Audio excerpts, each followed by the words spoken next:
week 9 recap. Really, really, really happy with where the track's going. I'm going to add a little link in after this vlog, just so I can have a little listen to where I'm at with it. And just, yeah, I don't know, it's a proper vibe. I literally have saved a link onto my phone, and every day going into uni, I'm just listening to it over and over and over and over again. It's one of them. I hope I don't make myself get a bit sick of it, because I don't know, I'm just enjoying it so much. It's literally exactly what I wanted it to sound like, I think. I've just been working on a mix down, trying to get it sound nice and full, having a little play around with like a kind of master, because it's something we've been talking about in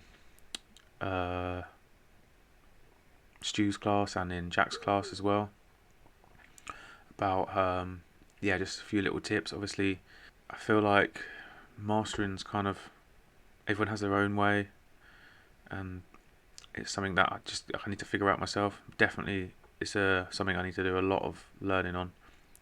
Probably the thing I know the least, not the least about, but like I understand what needs to do, but it's very hard putting it into practice. It's a hard thing, but I've been trying to get some mastering done. Just bringing that sound out a little bit.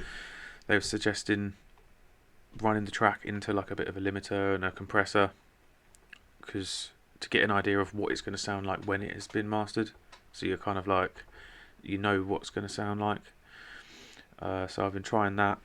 There's a great plug-in on FL called Maximizer, which is just a mastering compressor, limiter, whole thing in one. It's yeah, really cool.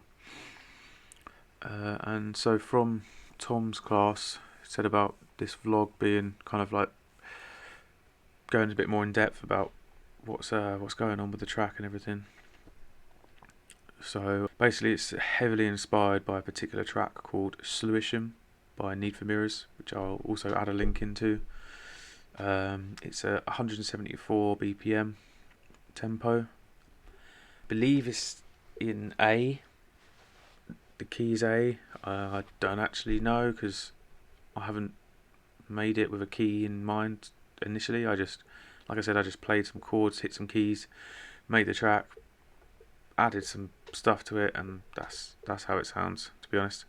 Again, as I've said many times in these, my music theory needs a lot of work, but I've been quite surprised how what I've been doing without the music theory anyway. So it's kind of like traditional kind of drum and bass arrangement. So there's about, I think it's like a 32 bar intro to a drop, and then there's like 16 bars, and then kind of the drums change a little bit after 16 bars, a little switch up, and then after that 16 bars.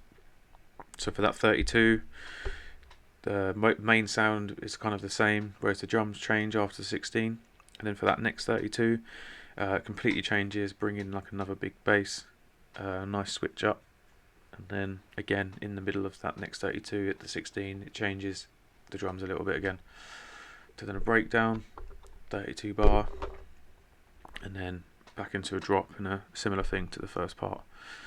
Yeah, very simple, but it's kind of that's the formula for drum and bass. So yeah, just sticking with that.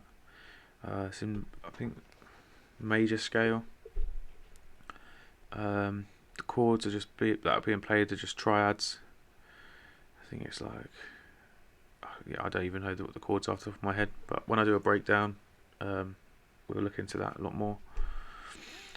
The techniques I've used in a performance sense, I wouldn't really say there's any, because all I've really played is the chords, like played myself. Everything's been sequenced or dropped into the playlist in the DAW.